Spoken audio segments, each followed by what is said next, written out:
Hello students, welcome to my YouTube channel AV tutorials. और आज हम लेके आए हैं आपके लिए एक नई वीडियो जो कि होगी लिम्फेटिक सिस्टम पे। हमने सर्कुलेटरी सिस्टम स्टार्ट कर रखा था 10th स्टैंडर्ड के अंदर, और सर्कुलेटरी सिस्टम के अंदर ब्लड सर्कुलेटरी सिस्टम को हमने मोस्टली कंप्लीट कर लिया। बस एक दो क्वेश्चन हमारे को करना है, उसके बाद ब्लड है जो ब्लड सर्कुलेटरी सिस्टम वो कंप्लीट हो जाएगा। उसके बाद हम पढ़ेंगे लिम्फेटिक सिस्टम। तो अब हम स्टार्ट करते हैं, पहले ब्लड सर्कुलेटरी को थोड़ा सा कंप्लीट कर लेते हैं, है ना। तो देखिए, ब्लड सर्कुलेटरी सिस्टम के अंदर मैंने शायद आपको वर्किंग मैकेनिज्म ऑफ हार्ट करवा दिया था, है ना।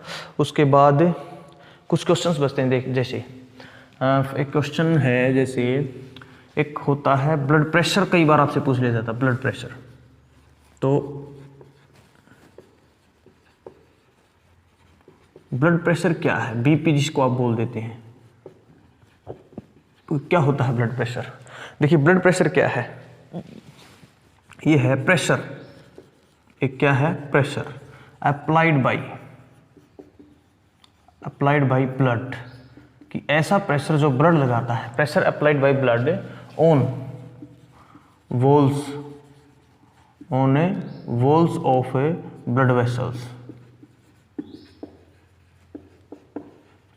कि ब्लड वेसल्स की, जैसे ये हमने हार्ट मान लिया, तो हार्ट से जब ब्लड आता है, ये हमने कोई ब्लड वेसल मान ली, आर्टरीज एओर्टा मान ली, तो इस हार्ट में से जब ब्लड आएगा, हार्ट में से जब ये ब्लड आता है तो बड़े प्रेशर पे आता है, बड़े प्रेशर पे आता है। तो ये जो ब्लड है, ये इन ब्लड वेसल्स की वॉल्स के ऊपर, इन्हें ब्लड वेसल्स की वॉल के ऊपर प्रेशर लगाता है।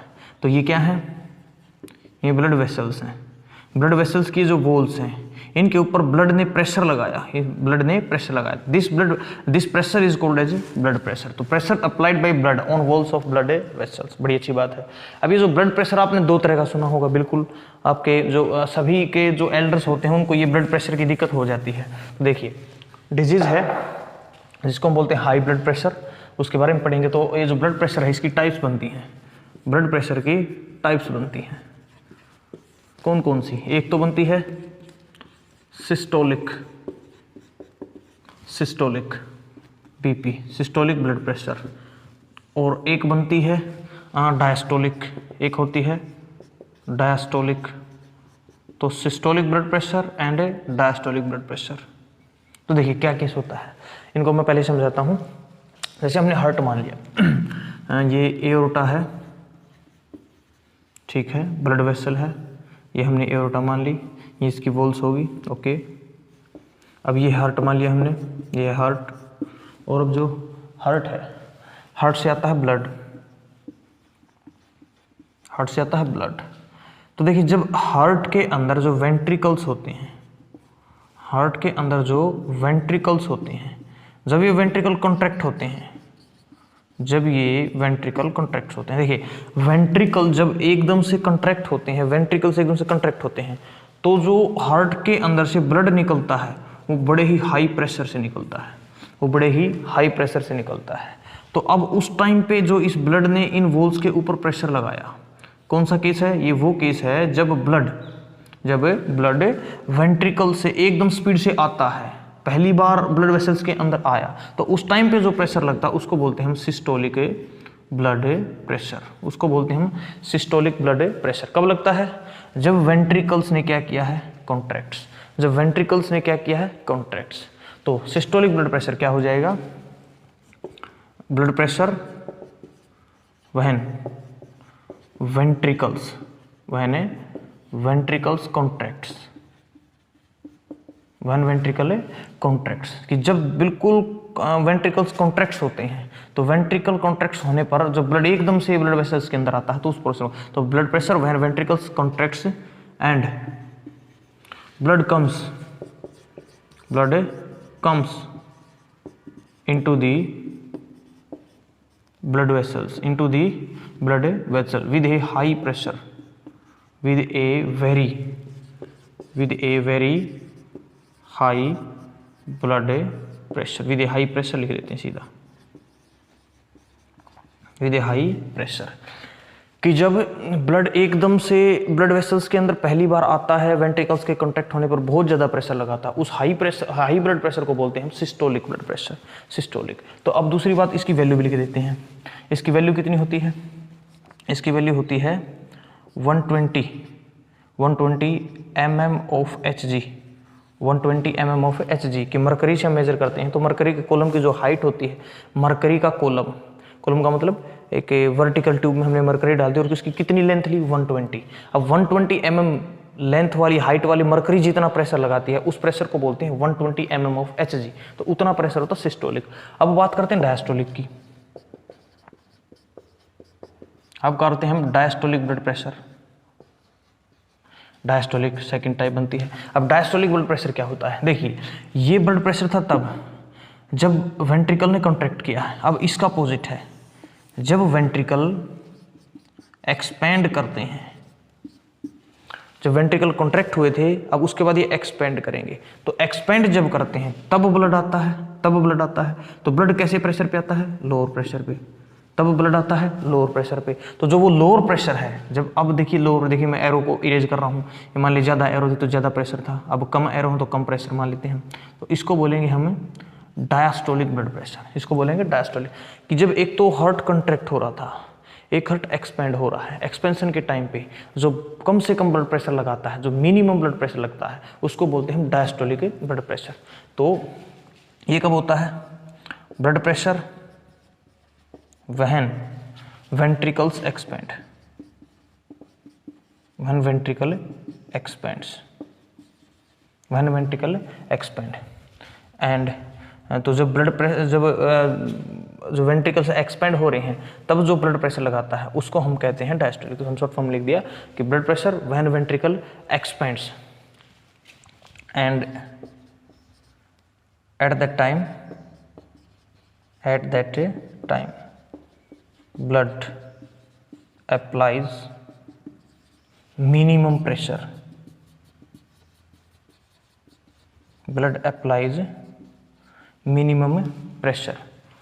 minimum pressure। तो इस मिनिमम प्रेशर को हम कहते हैं डायस्टोलिक ब्लड प्रेशर। इसकी वैल्यू कितनी होती है? 80 mm ऑफ Hg। इसकी वैल्यू कम होती है, 80 mm ऑफ Hg। किसके अंदर है ये? एक हेल्दी अडल्ट में, जिसको कोई बीमारी नहीं है ब्लड से रिलेटेड, हेल्दी अडल्ट में। तो ये दोनों वैल्यू किसकी हैं? हेल्दी अडल्ट की। तो अगर आपसे कोई पूछता है कि जो हमारे ब्लड प्रेशर की वैल्यू, तो एक कभी नहीं बताओगे, आपको बतानी है रेंज। आप बताते हैं रेंज की, ब्लड प्रेशर की जो रेंज है वो क्या होती है? 80 mm to 120 mm of Hg। अब 80 क्या है? डायस्टोलिक ब्लड प्रेशर, और 120 क्या है? Systolic blood pressure. तो कौन सा ज़्यादा होता है? सिस्टोलिक। कौन सा कम है? डायस्टोलिक। तो इस तरह से आपको दो तरह के ब्लड प्रेशर्स होते हैं। तो अब बात करते हैं कि जो ब्लड प्रेशर्स हैं, जो ब्लड प्रेशर है, इसको मेजर किससे किया जाता है, कि how blood pressure is measured. तो उसको भी हम देख लेते हैं। तो देखिए, जैसे जैसे एज बढ़ती जाती है ब्लड प्रेशर की वैल्यू भी बढ़ती जाती है।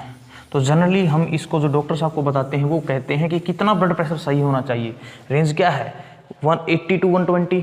अगर जो डायस्टोलिक ब्लड प्रेशर है वो 80 से कम है, 80 से कम है, और जो सिस्टोलिक ब्लड प्रेशर है वो 120 से कम है, मतलब 80-120 की रेंज से कम आ रहा है, तो उसको बोलते हैं लो बीपी, लो ब्लड प्रेशर, कि हमारा ब्लड प्रेशर लो हो गया।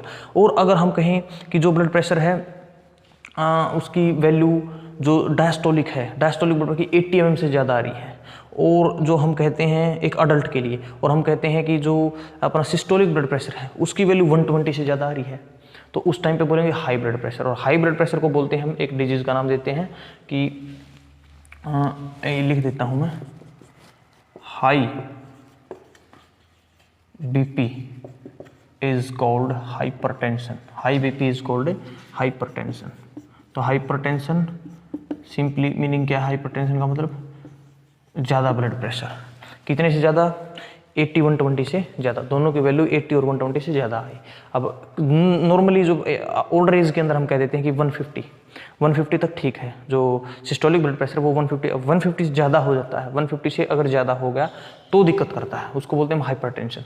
तो अब जनरली डॉक्टर्स बताते हैं एज +100, जितनी आपकी एज है उसके अंदर 100 जोड़ दो तो वो आपका डायस्टोलिक ब्लड प्रेशर की रेंज आ जाती है, सॉरी सिस्टोलिक ब्लड प्रेशर की रेंज आ जाती है। वैसे मैंने आपको रेंज बताई भी है। उसके बाद कहते हैं हम कि जो ब्लड प्रेशर है, blood pressure is measured by sphygmomanometer,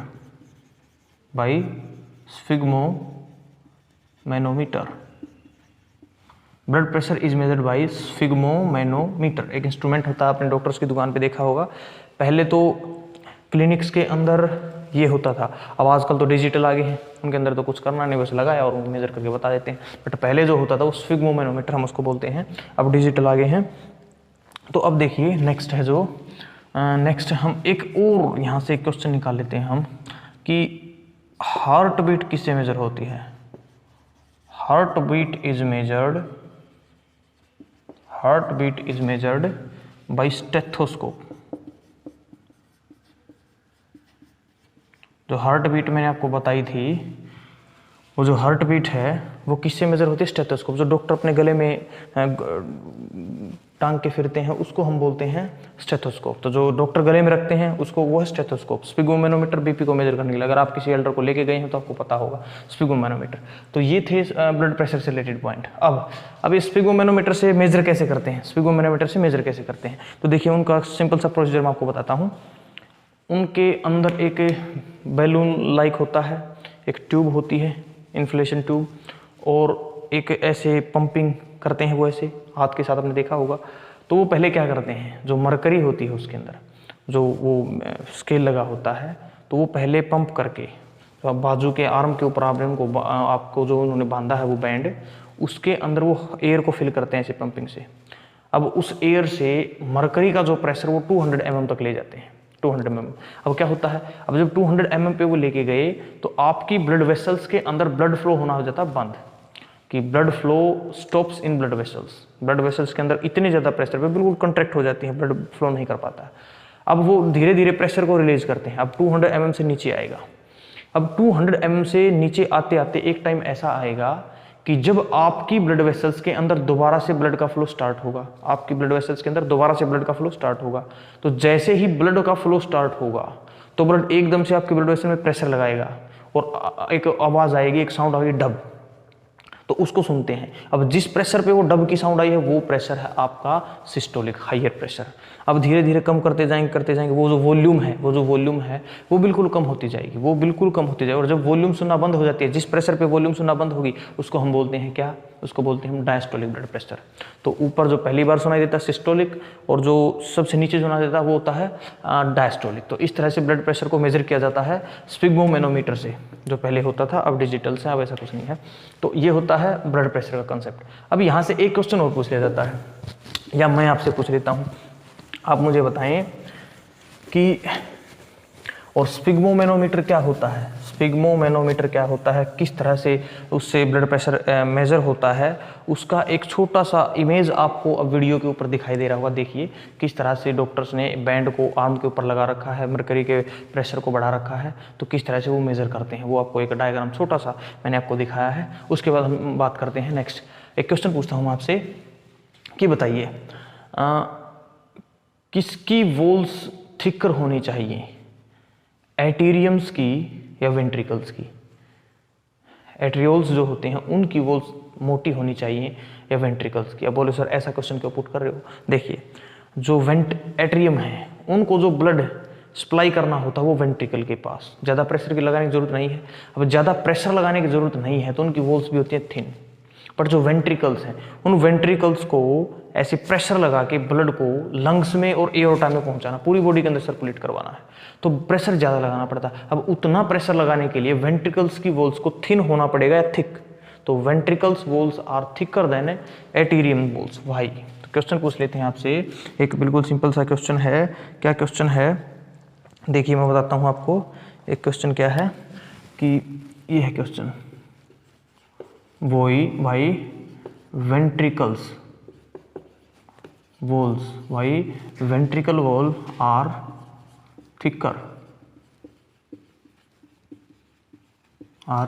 thicker than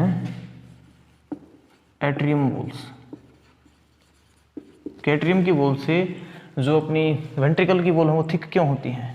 तो इसका आंसर आप क्या दोगे? It is because ventricles pump the blood into lungs, क्योंकि right ventricle and in blood vessels with a very high pressure, with a very high pressure, की higher pressure के साथ, with a very high pressure के साथ pump करना पड़ेगा, नहीं तो वो पूरी बॉडी के अंदर फ्लो ही नहीं होगा, लंग्स तक पहुंचेगा ही नहीं। तो वहां तक पहुंचाने के लिए हाई प्रेशर लगाना पड़ता है, ठीक है। तो it is because ventricle pump the blood into the lungs and in blood vessels with very high pressure, and to exert this pressure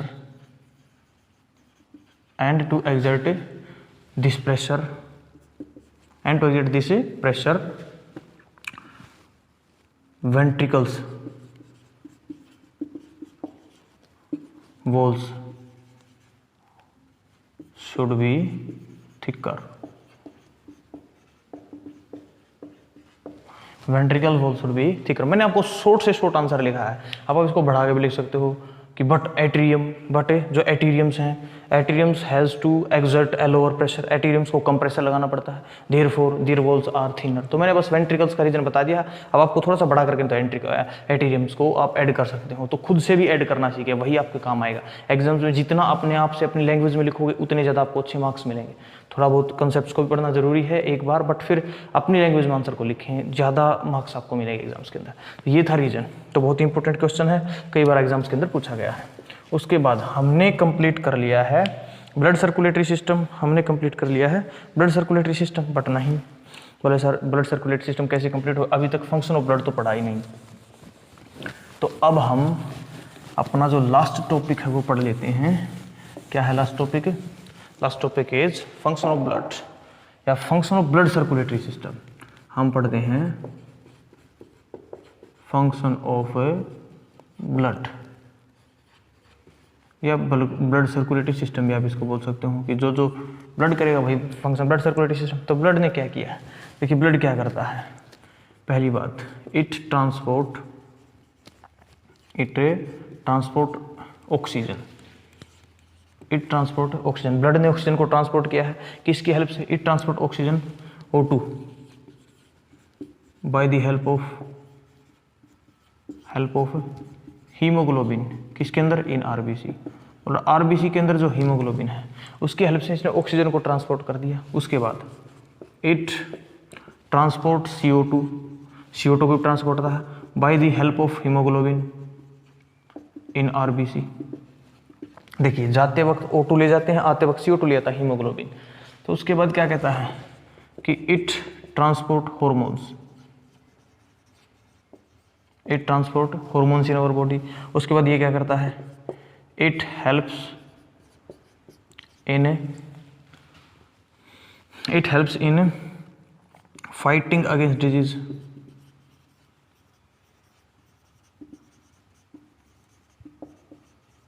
बोला ये बीमारियों के साथ लड़ने में भी हेल्प करता है, किसकी वजह से? Because of WBC।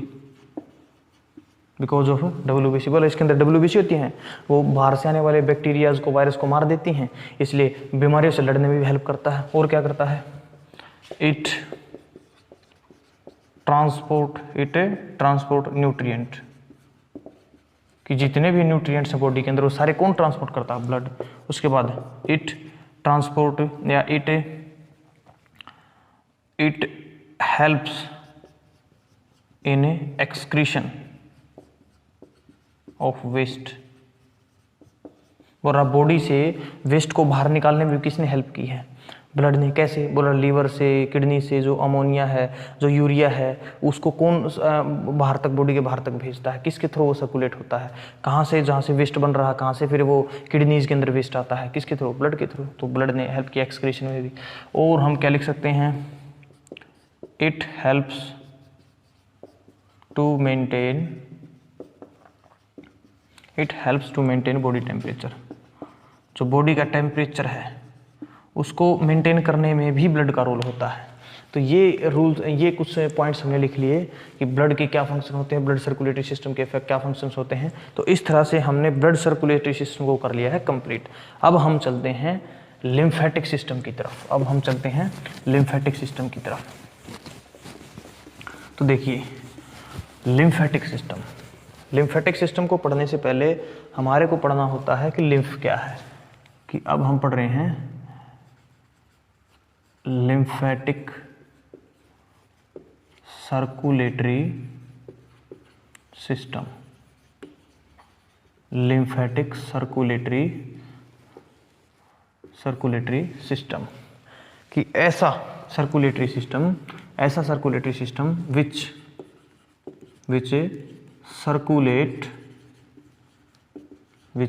circulates lymph in our body। हमारी बॉडी के अंदर जो लिम्फ को सर्कुलेट करता है उसको बोलते हैं लिम्फेटिक सर्कुलेटरी सिस्टम। अब आपको ये तो पता ही नहीं कि लिम्फ क्या है, तो इसके हम कंपोनेंट पढ़ लेते हैं, कंपोनेंट्स ऑफ लिम्फेटिक सिस्टम। उसी के अंदर लिम्फ भी पढ़ लेंगे। कंपोनेंट्स क्या हैं, तो देखिए पहला तो है लिम्फ, पहला है लिम्फ। सेकंड कंपोनेंट होते हैं लिम्फ वेसल्स। तीसरा कंपोनेंट हम लिख लेते हैं लिम्फ कैपिलरीज। और उसके बाद हम फोर्थ कंपोनेंट लिख लेते हैं लिम्फ नोड्स। और फिफ्थ हम लिख लेते हैं लिम्फोसाइट्स। तो देखिए वैसे और भी होते हैं, थाइमस ग्लैंड होता है, स्प्लीन होता है, लेकिन वो हायर क्लासेस की बात है, 11th क्लासेस में।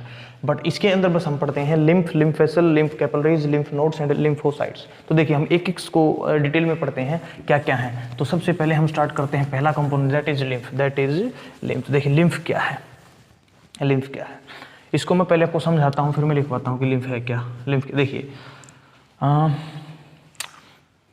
जैसे ये होगी हमारी आर्टरीज, मैं ए से डिनोट कर रहा हूँ। आर्टरीज फिर छोटी छोटी ब्रांचेस के अंदर डिस्ट्रीब्यूट होगी। आर्टरीज है वो छोटी छोटी ब्रांचेस के अंदर डिस्ट्रीब्यूट होगी, ये होगी। तो ये होगी अपनी ये होगी कैपिलरीज, मैंने आपको बताया है। अब जो कैपिलरीज की जो वॉल्स हैं उनके अंदर होते हैं छोटे छोटे पोर्स। कैपिलरीज की वॉल्स के अंदर होते हैं छोटे छोटे पोर्स, जिनके अंदर से जो ब्लड है वो बाहर आता रहता है। ये इन पोर्स से ब्लड आ गया बाहर।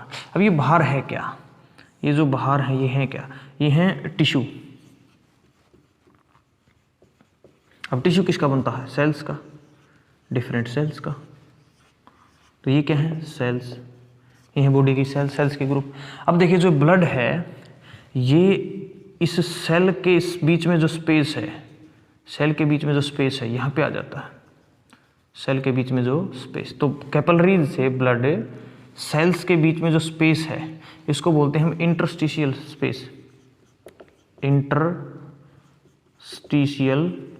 स्पेस। सेल के बीच में जो स्पेस है उसको बोल दिया हमने इंटरस्टिशियल स्पेस। तो इंटरस्टिशियल स्पेस के अंदर ब्लड आ गया, और ये इंटरस्टिशियल स्पेस है किसके अंदर, सेल्स के बीच में। और सेल्स के ग्रुप को हम क्या बोलते हैं, टिश्यू। तो ये पूरा क्या है, टिश्यू। ये स्पेस क्या है, इंटरस्टिशियल स्पेस। और इसके अंदर कौन आ गया है, ब्लड। उसके अंदर कौन आ गया है, ब्लड। अब होता क्या है, इस ब्लड में से न्यूट्रिएंट को सेल्स ले लेती हैं और वेस्ट को सेल्स दे देती हैं। अब जो ब्लड है ये वापस से जाता है, ब्लड कैपिलरीज के अंदर। ये जो ब्लड है ये वापस से जाता है ब्लड कैपिलरीज के अंदर। बहुत अच्छे, इंटरस्टिशियल स्पेस से सेल के बीच में जो स्पेस है वहां से ब्लड वापस जाएगा कैपिलरीज के अंदर।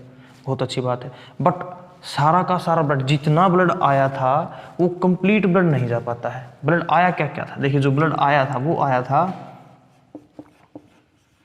लगभग अप्रोक्सीमेट 20 लीटर जो ब्लड है, 20 लीटर ब्लड कैपिलरीज से टोटल एक दिन के अंदर इस सेल के स्पेस के अंदर आता है, और 17 लीटर वापस चला जाता है। मैंने बताया जो ब्लड आया वो 20 litres in a day in human body, वो इंटरस्टिशियल स्पेस के अंदर आया, बट जो वापस जा पाता है वो 17 लीटर। तो इंटरस्टिशियल स्पेस ने अपने पास कितना ब्लड रख लिया, 3 लीटर्स।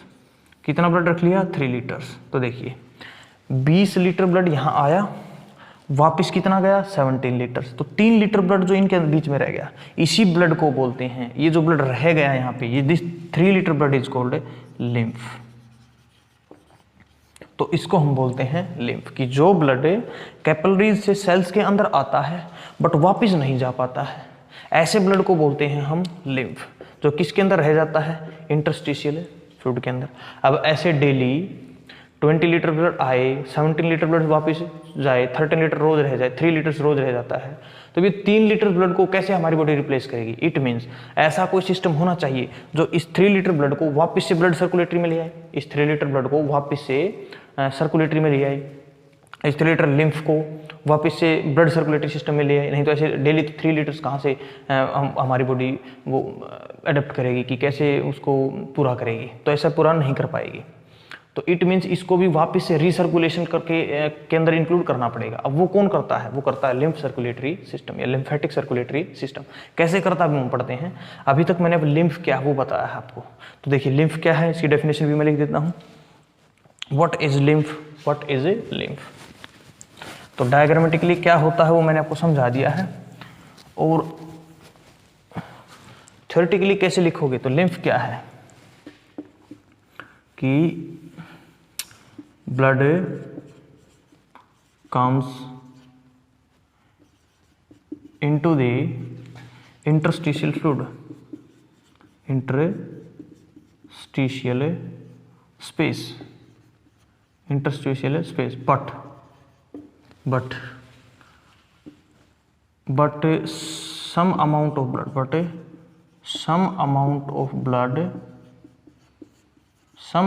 of blood cannot या could not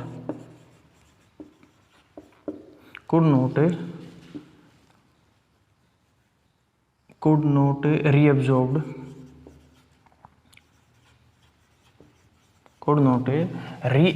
by capillaries।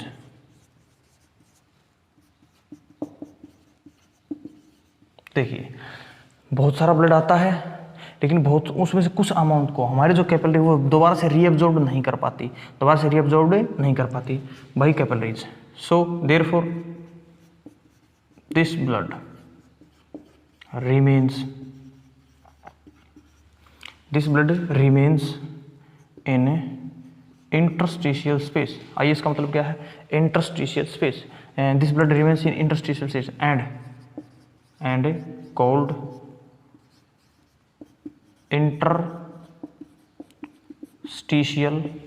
interstitial fluid और lymph।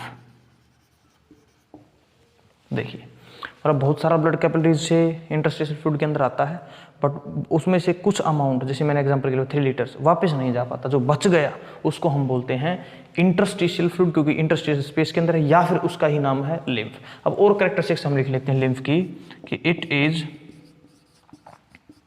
येलोइश कलर्ड, येलो से कलर का होता है। उसके बाद नेक्स्ट चीज हम लिख सकते हैं कि it contain plasma and WBC।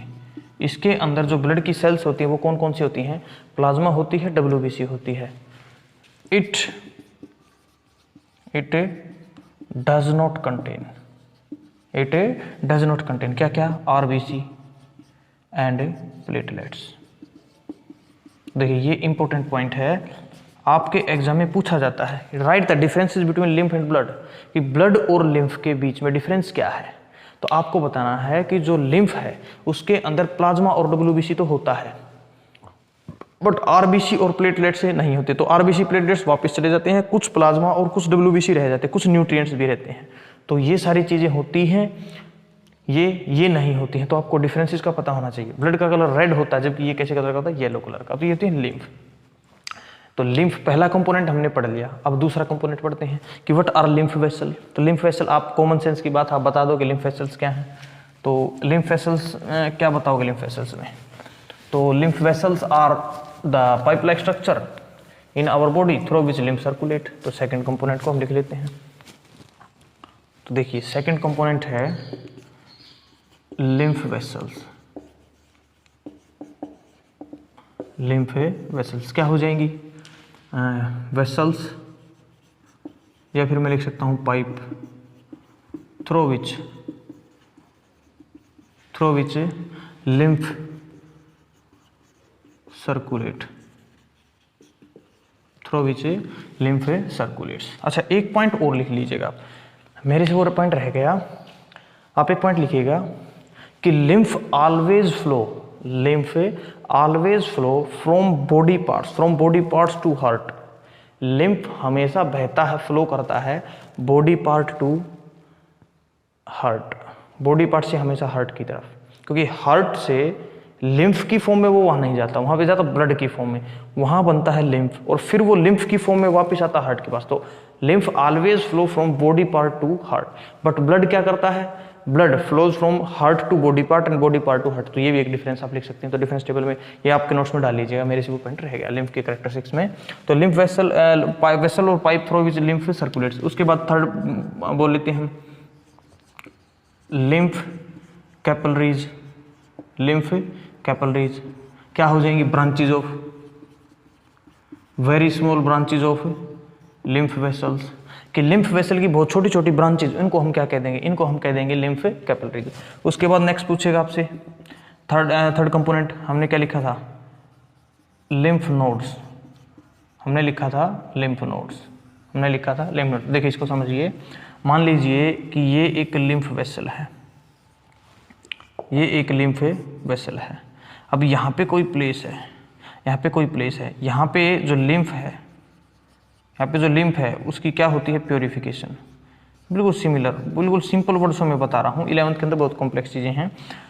Pure lymph vessel के अंदर एक ऐसा प्लेस है जहाँ पे लिम्फ सेल्स को प्योर किया जाता है, उस प्लेस को बोला जाता है lymph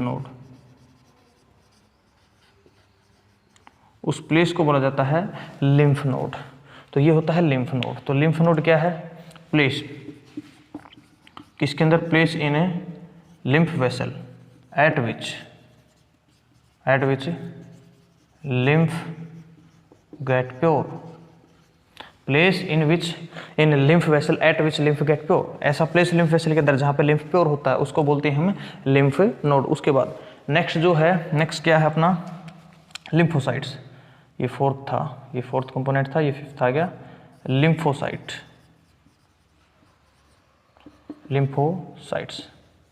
sales of lymph, special sales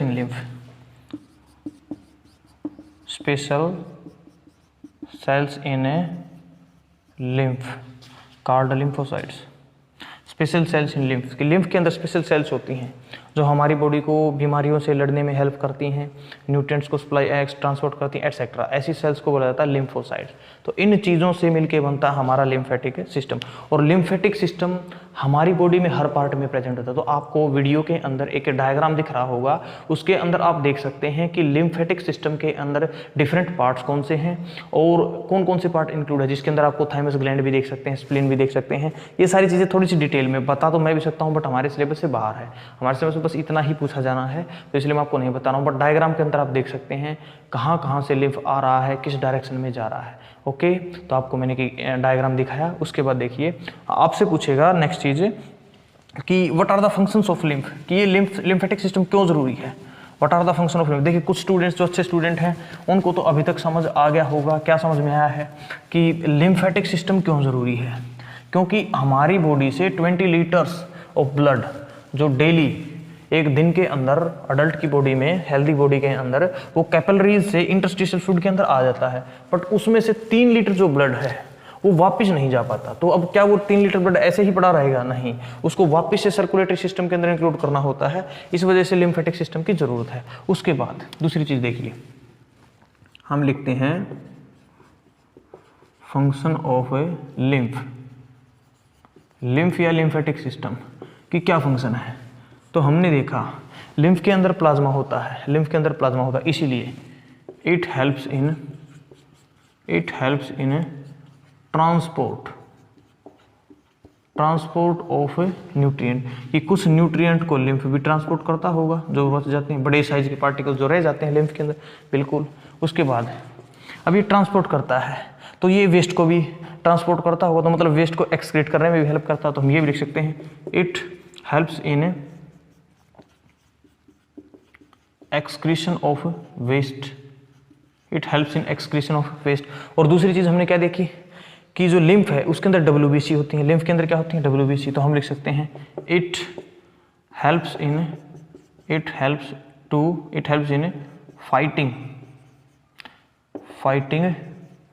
against disease, it helps in fighting against disease, it helps in fighting against disease because of WBC। इसको आप लिख सकते हो बिकॉज ऑफ प्लाज्मा, इसको आप लिख सकते हो बिकॉज ऑफ प्लाज्मा, इसमें आप लिख सकते हो बिकॉज ऑफ प्लाज्मा, कि प्लाज्मा की वजह से वेस्ट को भी एक्सक्रीट करने में हेल्प करता है, न्यूट्रिएंट को भी ट्रांसपोर्ट करता है, और WBC की वजह से डिजीज के साथ लड़ने, WBC लिम्फोसाइट पे आप इसमें ऐड कर सकते हो। तो ये था लिम्फेटिक सिस्टम। डायग्रामेटिकली मैंने आपको दिखाया है, फंक्शन मैंने बताया, जो आपके लिए ज़रूरी है वो मैंने आपको निकाल के दिया है। तो यही अगर आप कर लोगे तो बहुत है। तो इस तरह से हमारी बॉडी के अंदर कंप्लीट होता है सर्कुलेटरी सिस्टम, जो कि 2 पार्ट में डिवाइड था, ब्लड एंड लिम्फ। लिम्फ को आज हमने पढ़ा, ब्लड को हमने काफ़ी देर से पढ़ रहे थे। तो अब एक क्वेश्चन रहता है, शायद मैंने आपको लास्ट लेक्चर के अंदर एक क्वेश्चन दिया था कि जिसके अंदर क्या था, उसके अंदर था कि एक्वाटिक एनिमल्स के अंदर ब्रीडिंग रेट ज़्यादा होती है, ऐसा क्यों है? तो एक्वाटिक एनिमल्स के अंदर जो ब्रीदिंग रेट का रीज़न ज़्यादा होने का रीज़न क्या है? देखिए, ब्रीदिंग रेट या ब्रीदिंग हम क्यों करते हैं? To get oxygen. अब जो एक्वाटिक एनिमल्स हैं वो रहते हैं वाटर के अंदर, तो वाटर के अंदर से जो वाटर के अंदर डिजोल्व्ड ऑक्सीजन है उसी को वो यूज करते हैं रेस्पिरेशन के लिए। अब वाटर के अंदर जो ऑक्सीजन की अमाउंट है वो बहुत कम है, किसको देखते हुए, किसके साथ कंपैरिजन करें तो एयर के अंदर, क्योंकि जो टेरेस्ट्रियल एनिमल्स हैं वो रहते हैं ज़मीन पे, वो ब्रीदिंग के लिए ऑक्सीजन लेते हैं एयर से, एयर के अंदर ऑक्सीजन प्रेजेंट होते 21%, बट जो वाटर है, एक्वाटिक एनिमल्स है, वो वाटर की ऑक्सीजन यूज करें, और वाटर के अंदर ऑक्सीजन होती है कम, बहुत वेरी वेरी कम, 0.0 के % कुछ। तो अब वहाँ पे ऑक्सीजन बहुत कम है, वहाँ पे ऑक्सीजन बहुत ज़्यादा है। तो अब इनको ज़्यादा से ज़्यादा ऑक्सीजन करने के लिए क्या करना पड़ेगा? तेज तेज स्पीड से सांस लेना पड़ेगा, ज़्यादा से ज़्यादा ब्रीदिंग करेंगे, ज़्यादा से ज़्यादा ऑक्सीजन अंदर जाएगी, बट वो उनको तो आराम से मिल रही, वो एक ब्रेथ से ही अच्छी खासी ऑक्सीजन अंदर ले लेते हैं। इसी वजह से ज़्यादा ऑक्सीजन लेने के लिए ऑक्सीजन कम है। अब कम ऑक्सीजन से ज़्यादा ऑक्सीजन लेने के तो उनको बार बार ऑक्सीजन ब्रीदिंग करना पड़ता है, इसलिए 1 मिनट में ज़्यादा बार ब्रीदिंग करते हैं। इसलिए एक्वाटिक एनिमल्स की जो ब्रीदिंग रेट है वो हाई है, और जो ये अपनी जो टेरेस्ट्रियल एनिमल्स है उनके अंदर ब्रीदिंग रेट कम है। तो लिखना चाहो तो आप इसको लिख लेना, मैं बोल रहा हूँ, बोर्ड पे नहीं लिख रहा हूँ, कि इट इज़ बिकॉज, क्वेश्चन जैसे आपने लिख रखा था उसके आगे आप लिखेंगे it is because aquatic animals lives in water and they take dissolved oxygen of water to respire, they take a dissolved oxygen of water to respire, but in water amount of oxygen is very less as compared to amount of oxygen in air। फिर से मैं बोलता हूं कि amount of oxygen in water is very less as compared to amount of oxygen in air, therefore to get more and more oxygen aquatic animals have to breathe faster, aquatic animals have to breathe faster। और इसको आप ऐसे भी लिख सकते हैं कि to get more and more oxygen aquatic animals have more breathing rate than terrestrial। मैंने शॉर्ट फॉर्म से शॉर्ट फॉर्म में आंसर लिखवाया है, आप इसको खुद से बड़ा भी कर सकते हो, लेंथी भी बना सकते हो अगर आपके, क्योंकि देखो आंसर की लेंथ हम डिसाइड करते हैं जो हमारे एग्जाम में क्वेश्चन आया है। अगर एग्जाम में ये क्वेश्चन 1 मार्क्स के अंदर पूछ लिया तो छोटा लिखेंगे, अगर यही 2 मार्क्स के अंदर लिख लिया थोड़ा सा लेंथ बढ़ानी पड़ेगी, 3 मार्क्स में पूछ लिया तो इस तरह से क्वेश्चन की मार्किंग को देखते हुए हमारे को आंसर लिखना होता है, तो उसके अकॉर्डिंग आप उसको कम ज़्यादा कर सकते हैं, वो कॉमन सेंस से करना पड़ेगा। अब सारी चीज़ तो टीचर करवा नहीं सकता, कुछ तो आपको भी करना पड़ेगा। तो इस तरह से हमने सर्कुलेटरी सिस्टम को कंप्लीट कर लिया है। बस अब हमारा एक और लाइफ प्रोसेस जो फर्स्ट चैप्टर के अंदर हमारे को इंक्लूड करना होता है वो रहता है एक्सक्रीटरी सिस्टम। तो मिलते हैं नेक्स्ट वीडियो में एक्सक्रीटरी सिस्टम। तब तक के लिए वीडियोस के अंदर जो कंटेंट है उसको आप लर्न कीजिए, मेमोराइज कीजिए, टेक्स्ट बुक्स के क्वेश्चन पिक कीजिए, उनको आंसर करके देखिए आंसर हो रहे हैं या नहीं हो रहे, बट आंसर तभी होंगे जब आपको ये कंटेंट लर्न है, अच्छे से आप वीडियो को वॉच कर रहे हैं। तो अगर कोई वीडियो में दिक्कत आई है, कोई आपको डाउट रहता है तो आप कमेंट करिए। मैं